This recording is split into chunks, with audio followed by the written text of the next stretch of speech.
Hello and welcome to On the Block. I'm Joe Verfire with Zane Shaw, Igor Henriquez, and Ron Davis. Today we're going to be talking about some injuries that happened in the preseason and how those players' injuries will affect the teams. Guys, Kevin Durant went down. He's going to miss 2 months. How do you think that's going to affect their chances? They're going to drop in the power, in the standings for sure. It's going to be really tough for them to maintain the top of the West. They're still a great team. They still have Westbrook, but they got a lot of holes in their team. They've essentially got no bench.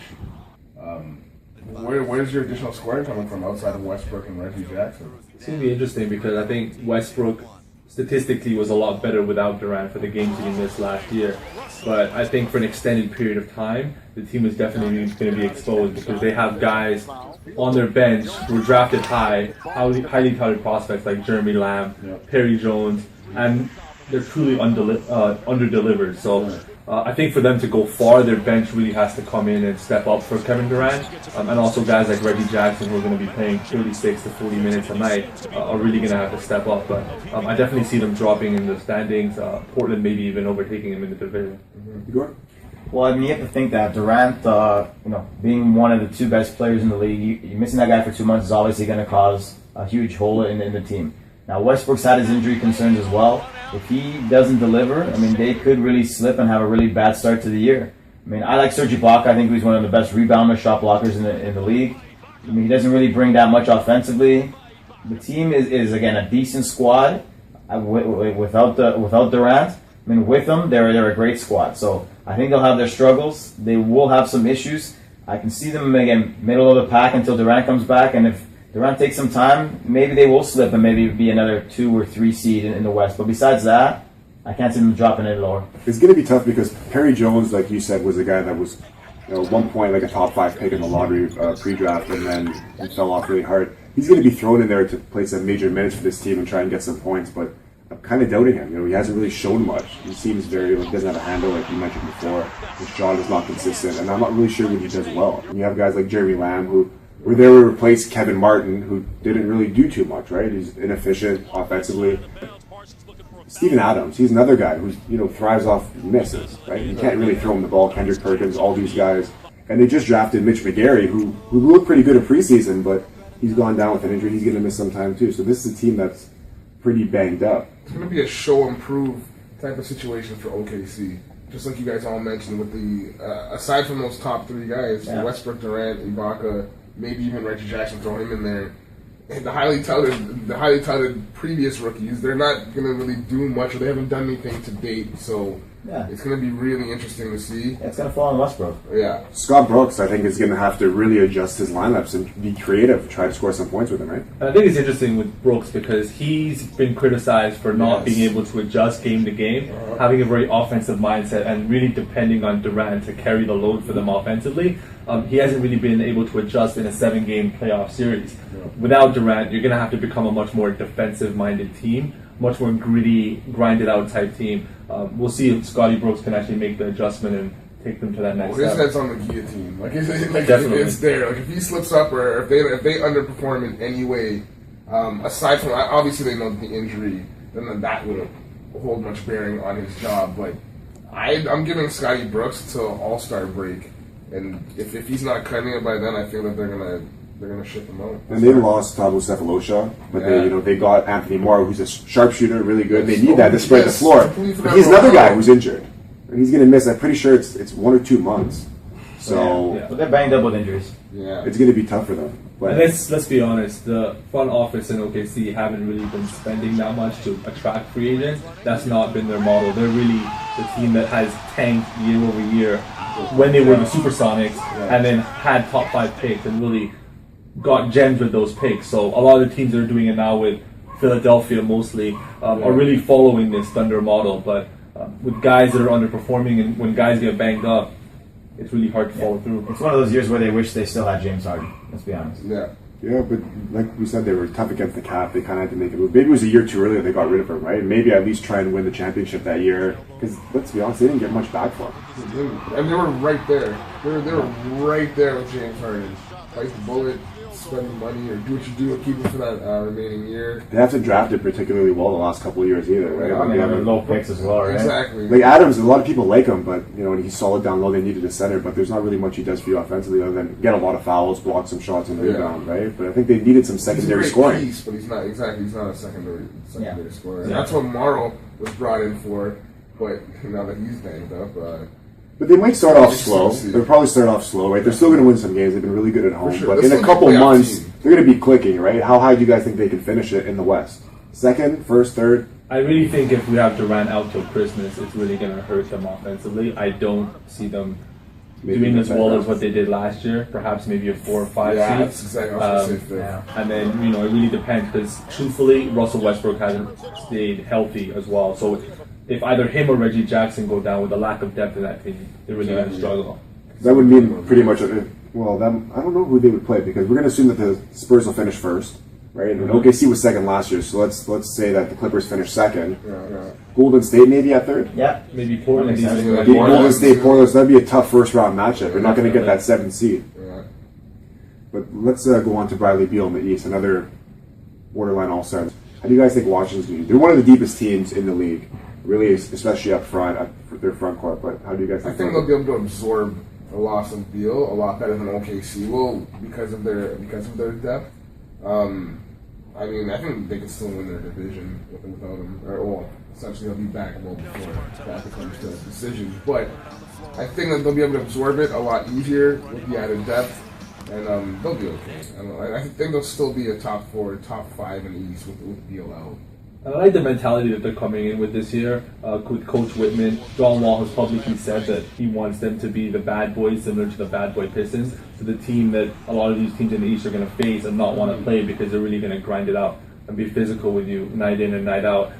Losing Beal, if you get him around early December, I don't think it's a huge loss. The team really does revolve around John Wall, and then they have a really, really strong defensive front court. I definitely think they're going to keep damage in the East. Yeah, I would agree with that. I mean, if you look at, they brought in Paul Pierce, you got Gortat, you got John Wall. They have, again, like Ron was saying, a better core than OKC has. So I think that they'll be fine. Again, the East is pretty weak in itself, so they won't drop off significantly. They should still win the division. I don't think Beal will be a massive, massive hit for them. What about, like we said, like there's not really the biggest challenge in that division with, I guess, Atlanta and Indiana being those teams, right? What do you, and Miami actually too. Let's not forget about Miami. You think Miami might be able to challenge that division? I think they're like a wounded dog right now. Yeah. They're still great players, Yeah. but they took a big hit losing LeBron. Dwayne Wade is essentially a shell of what he used to be. And Dwayne Wade's one of my favorite players. No disrespect to him, but he's just not the same anymore. Luol Deng, he's great too. He's aging. Granger, Yeah, it's Chris Bosh's team right now. Yeah, we talked Yeah, about James and Ennis before. And Chris but how Bosh much was he never did. really a tough guy. Yeah. He was never a dominant tough guy. On the Raptors, I mean, he was the Raptors franchise player, but Chris Bosh has never by any stretch of the mind been known as the tough guy or the prototypical go-to guy.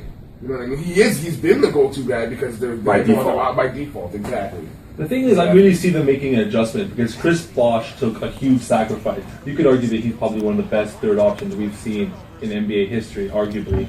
But a lot of people say Dwayne Wade is reliant on his athleticism and all he has is his strength, athleticism, and ability to attack the rim. But he's a very smart player. I think he's been able to adjust in recent years. And if you look at his efficiency, it's still really good. The real question is he going to be able to sustain it for an 82-game season? Yeah. Miami needs it this season more than ever. We'll see if he can deliver. All right. Well, when we come back, we're going to be focusing on the Boston Celtics, more specifically Rajon Rondo coming back from his injury. We're going to talk about the Toronto Raptors finalizing their roster and who's going to give them a challenge in the Atlantic. When we come back on the block. He always told his teams, just go ahead and run your stuff. DeMar DeRozan, two-handed slam. Well, I made that point to you in the first half. There are times that they look as if...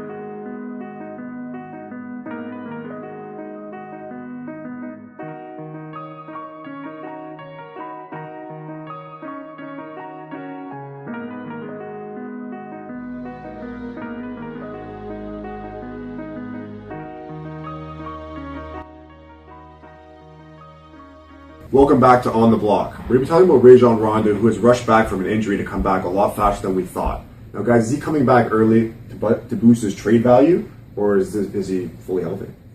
There's really nothing for him in Boston right now. I think Boston's a rebuilding team. They need to have that rebuild continue, and I think they need to trade him to get assets for him because realistically, if he wants to be a winner, if he wants to try to get that championship, he needs to get out of Boston. Again, with all his injuries, is he going to be able to be a significant part to another team? Possibly. It depends what system he's in and what team he gets traded to. Now, again, I think Boston. I like Avery Bradley on Boston right now. I think he's suitable to be a point guard for that team. Not a great one, but a suitable one. And a team that I think that could be in that mix for him is possibly Houston. And there's some other ones that could come across. But Ronald's serviceable because, again, he's a great passer of the ball, great on assists. He can't really shoot, but he can definitely build a team to the next level. Houston can use him. I mean, they got Harden, they got Dwight Howard. I mean, if he's able to really penetrate, he can do a lot with that team. He's on the first thing smoking out of Boston. He's not. Yeah, he's not. I don't think he has any intentions on rebuilding on that team, developing with that team.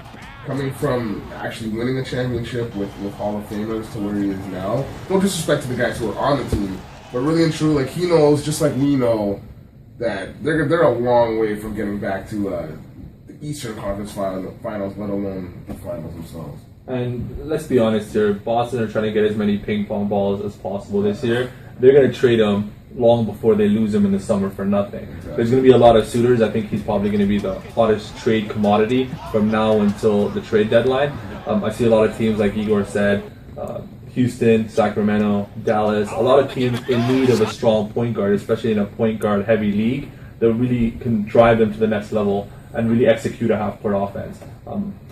I really think that they also have guys that can come in, young guys like Avery Bradley, but along with guys like James Young, Marcus Smart, that really want to get PT and need to develop for that team down the line.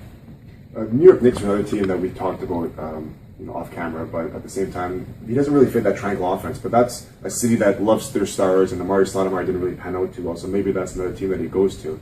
But let's shift now really quickly to the Toronto Raptors.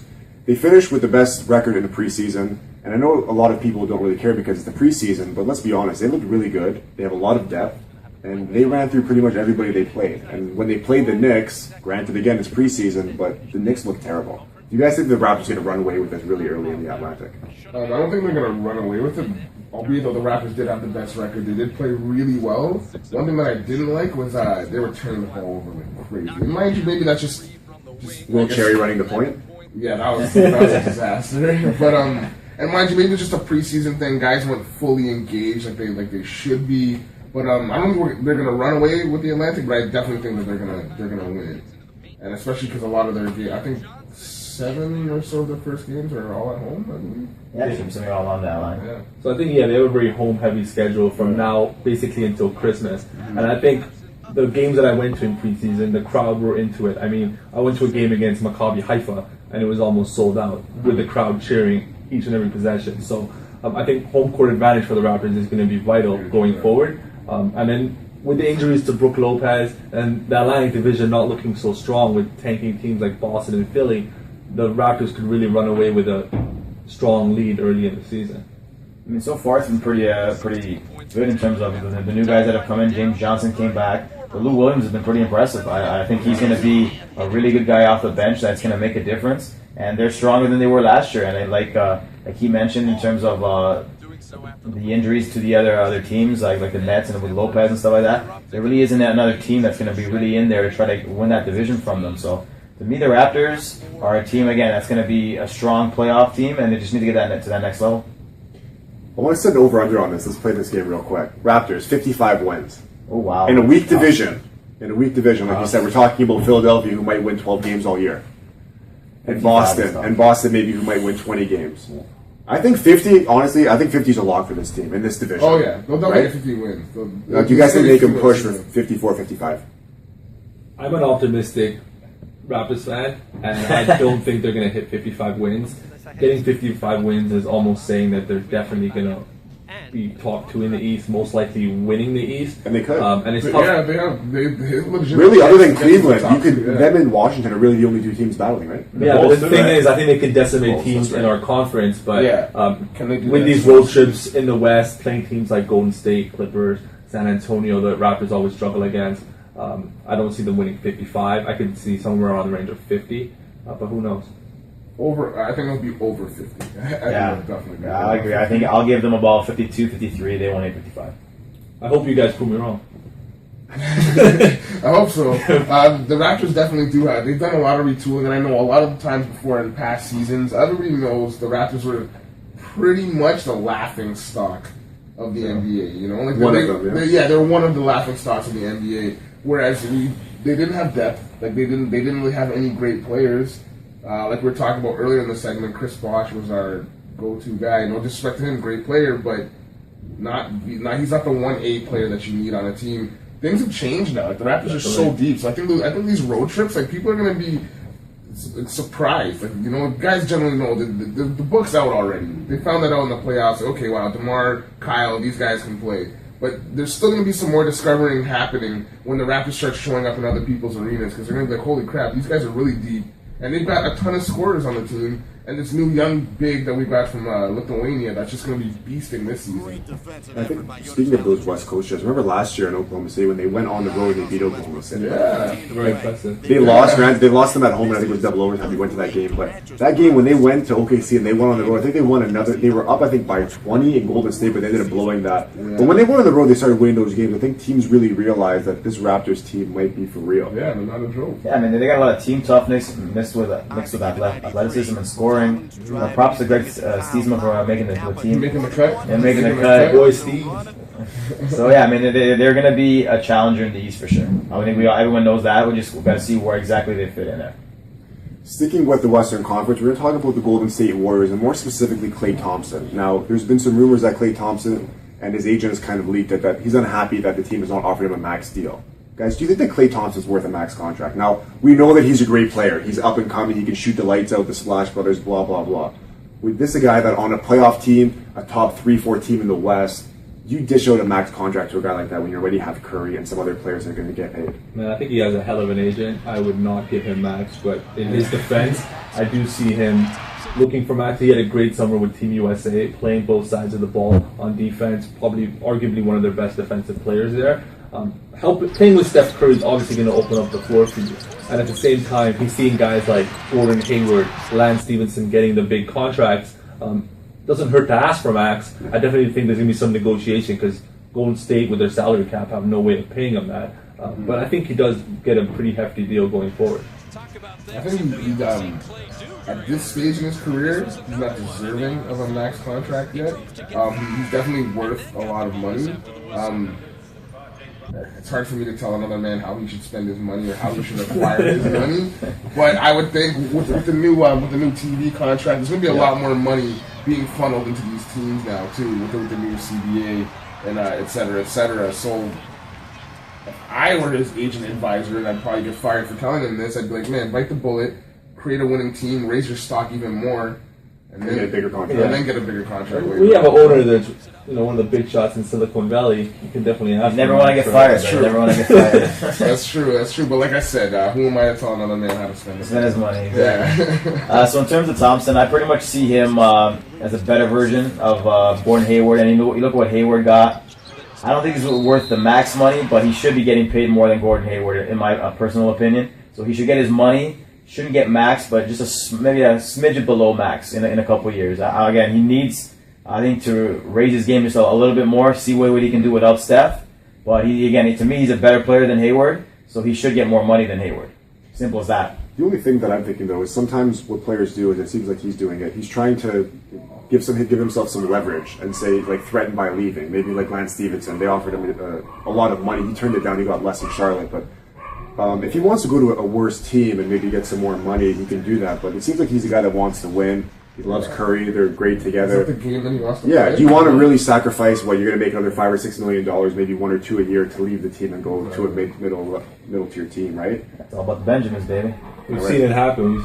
We've seen Eric Bledsoe negotiate a better contract. James Harden taking only $2 million more a year to go to Houston and play for a team that's not nearly as good as OKC. But that's the problem that I have, though, because exactly, now you're going to take a max deal, and you look at all these teams that have a big three, and to be honest, teams that have big threes, their benches are atrocious because they have no money to sign anybody, right? Now, if you have LeBron James, you might be able to get away with that because guys will take less money to play with you. But who's going to go to Houston to take less money to play with Dwight Howard and James Harden? Guys who don't eat with second-tier players.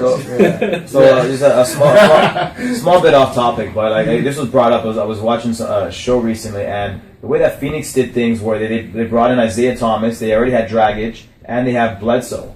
Like they're paying those guys a lot of money, and realistically, only two can really play at the same time. So that to me never made much sense. I don't know if they were planning to trade somebody, but like that's considered their big three per se, and doesn't really make much sense the way they fit them in. I could be wrong. Their front court is all pretty young. You got the Morris brothers, Plumlee. They're not really making too much money. I think they just signed the brothers actually to an extension, but they're maybe $30 million contract total, right?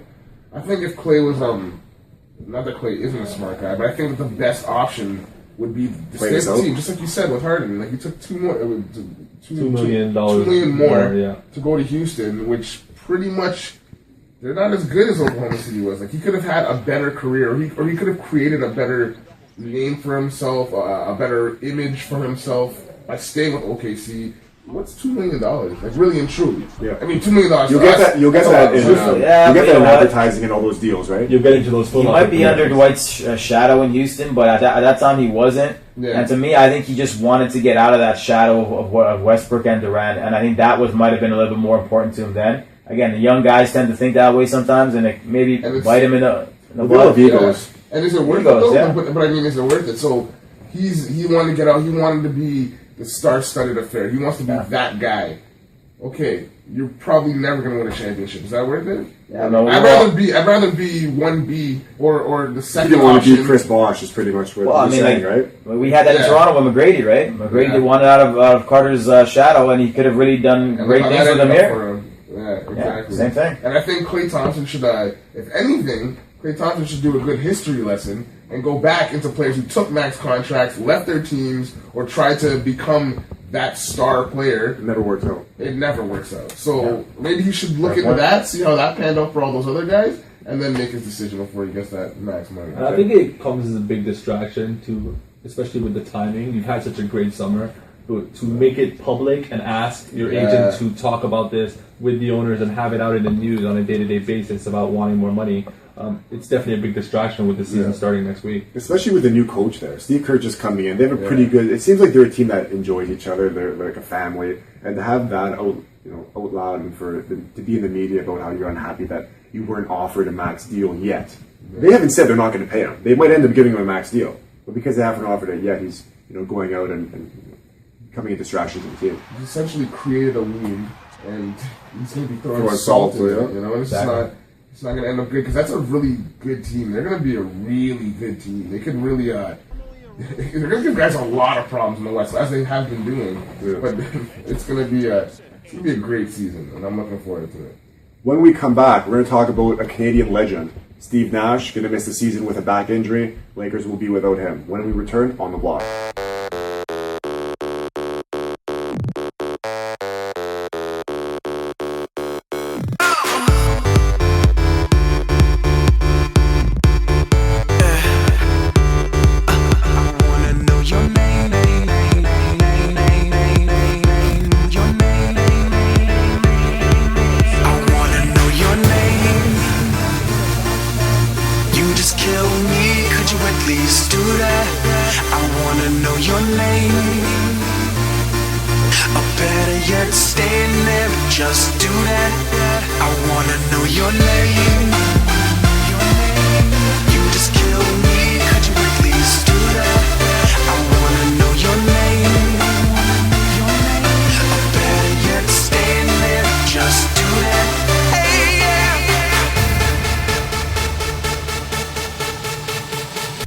Welcome back to On the Block. Now, Steve Nash went down with an injury. He hurt his back, and he's going to miss the entire season, which opens the door to his retirement. Guys, he has this year left on his deal. He's not retiring because he's going to get paid for it still. But what do you guys think about Nash? Greatest Canadian player, clearly, of all time. How did the news affect you? Because I was going to say, when I read it, I was in the gym and I saw it, and I stopped working out for a good 5 minutes because I was just in awe. I couldn't believe it. But how did you guys take the news? I gotta say, I was in shock when I first heard the news.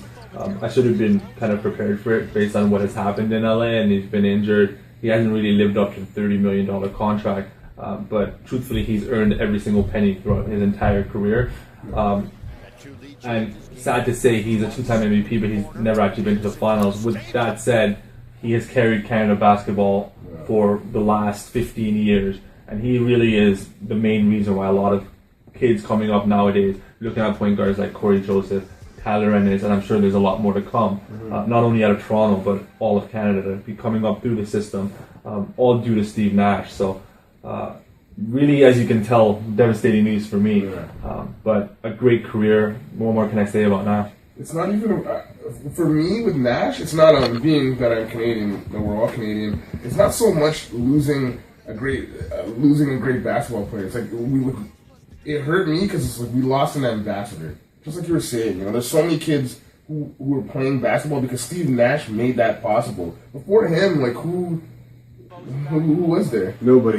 People used to say Vince Carter because he played for the Raptors. That was their inspiration. But as a Canadian, it was definitely just Nash. It was Steve Nash, and he actually made that happen. So, and just the kind of person that he is, the way that he carries himself, like on the court, off the court, in the media, the things that he believes in. I know he's very green, like he's very into the whole eco-friendly wave. Just like he's just a good person, and he's our ambassador, and it just feels like we've lost him. And like you said, he didn't even get a chance to get to the finals.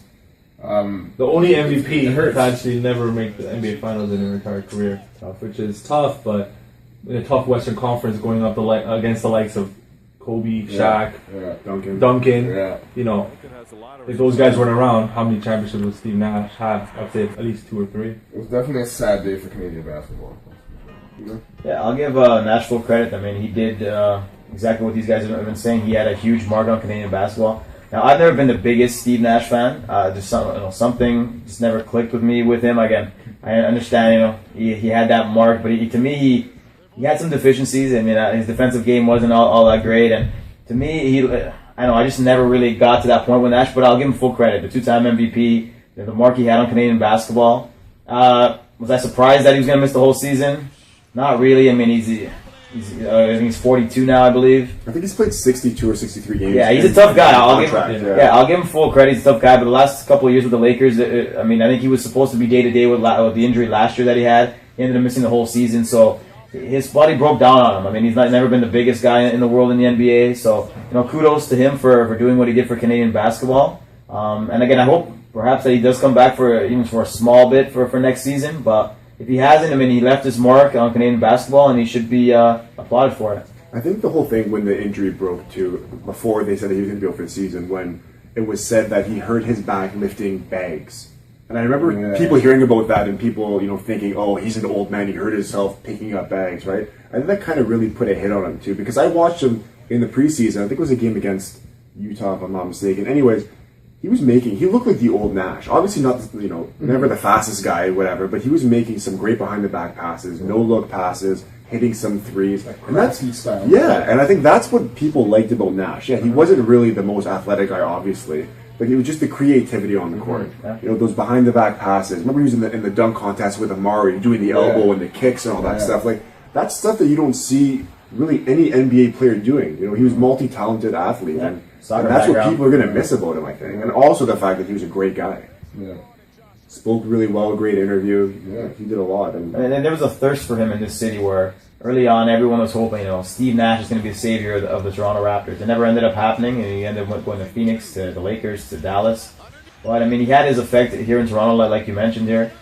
I think Vince Carter should get a lot of the credit for the Canadian basketball uprising, but as an ambassador for the Canadian game, it had to be Nash.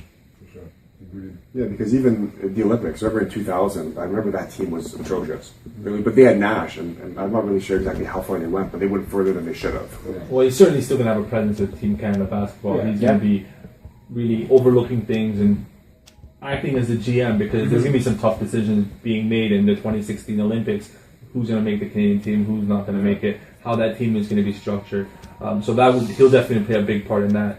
based on his charisma and being such a likable guy, I could definitely see the guy being on TV. He has a lot of segments on Grantland. And for sure. he'd be a great guy to have on TNT. he does He's a funny guy too. He's got funny He's stuff. definitely going to have a great career that's going to continue. Oh, yeah. Post I think, basketball. yeah, and that's great, and I want to see him do that. It's just sad that we won't actually, probably will never see him play on an NBA court again. The guy that I can think of, not to get too off topic, but the guy I think of that was a great player that you want to see off the NBA too, like in post basketball, was Shaq.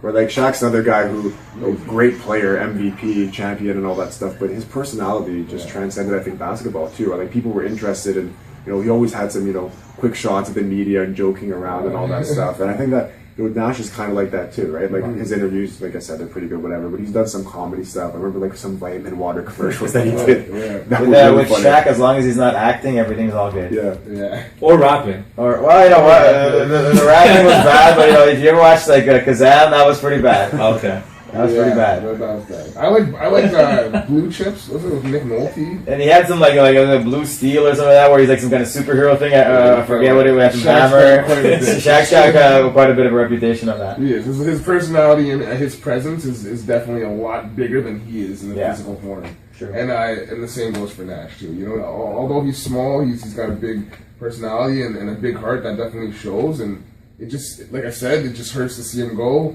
But I'm sure that there'll be a lot of great things coming for him. I remember back in the day, you guys would remember, but remember Vince Carter used to have those charity games in Toronto, the All-Star charity games? And then once Vince left to New Jersey, Nash brought in his own. Remember, he used to bring some guys, I never ended up going to them, but he's a guy he's always doing charity. He brought in a lot of the Phoenix guys at the time, remember, that were in town. But those were always, I think I'm pretty sure they were sellouts. Like, he did a lot of stuff for the community, and he's just, a good guy. That's why we lost an ambassador. Yeah. Now, the last question I'm going to leave you guys with is, where do you guys see him, not in best point guards of all time, that's going to be a tough one, but just of this generation? Let's say from the 2000s, 2000, 2010, where would you put him in terms of... 2000 to 2010? Yeah, that decade. Ooh. Well, I mean, as a two-time MVP, I mean, you got to put him pretty high up. I mean, I personally would take Jason Kidd over him, for one. And come to the rest of my mind, I don't know who else would really be high up there. I'm going to say I put him top 5. Yeah, I'm going to say top 5 would make a lot of Top sense. 5. Who else is in that conversation for you guys? Parker. Yeah. Parker's in that conversation. Rondo has a championship, but he hasn't been in the league long enough, and his body of work isn't even close to where Steve Nash's is. Chris Paul? And if you're saying 2000 to 2010, John Stockton was still pretty decent in that time frame. So I would say I would put Stockton over him because Stockton retired. That's a really good question. Stockton has a lot of the stats. Yeah. right? I think Stockton's on another level because of the longevity of his career. Yeah. But I would say he's more 90s guy. He played into the 2000, 2001, I think. Definitely. But His if not, I don't even know if he decade of got dominance that. was It was more than 90s. But in terms of 90s guys, you'd have to... Darren Williams was there. Obviously not on Nash's level, but Darren Williams was there too. I think a lot of these guys that we're naming are younger guys that have still got a lot to prove in the playoffs. Yeah. Nash is definitely tested. He went up against San Antonio with broken nose, bloody, being body checked by Robert Horry, and going up against the Lakers team as well. So he's really tested. I put him and Jason Kidd as the 1-2. Truthfully, just based on Jason Kidd's defense and his real knack for basketball and intangibles and being able to lead a really lame, average Nets team to the finals and eventually winning a championship, I'd have to give him the edge, but he's definitely a clear number 2 for me. I would throw. I think Chauncey Billups isn't at Nash's level, but I probably throw him in the conversation. Yeah. I think Chauncey had a really good 10-year time frame when he was with the Pistons and so forth. I think Chauncey had a lot of issues starting out in his career with being drafted by Denver and then coming to Toronto and really falling short of the expectations of where he was drafted. Obviously going to Detroit, it was a perfect fit for him with their defensive, gritty style. And then he obviously flourished there to win a championship. Yeah. Wow, with that, it's hard. He's definitely in the top 5, and I don't think anybody would be wrong for their placement. I think all you can argue it. Yeah, you can argue. They can all be argued. He's definitely in the top 5. Well, one thing's for sure, we're going to miss Steve Nash and his trips to Toronto because we all know that they were big sellouts and a tough ticket to get here. That does it for this edition of On the Block. When we come back next week, we'll look into the first season of the NBA. See you guys later. You had a great year, great statistics, but your teammates had a great year because of you, and your team won its division. what more could we say? Then congratulations, Steve Nash, 2005-2006 NBA Most Valuable Player. It's incredible. I have no idea how I could express, what it feels like. It's almost uncomfortable to be singled out amongst all these great players and to, join an even more elite company of guys who have won it twice. I can't quite get my head around it and really know what it means to me yet because it's incredible.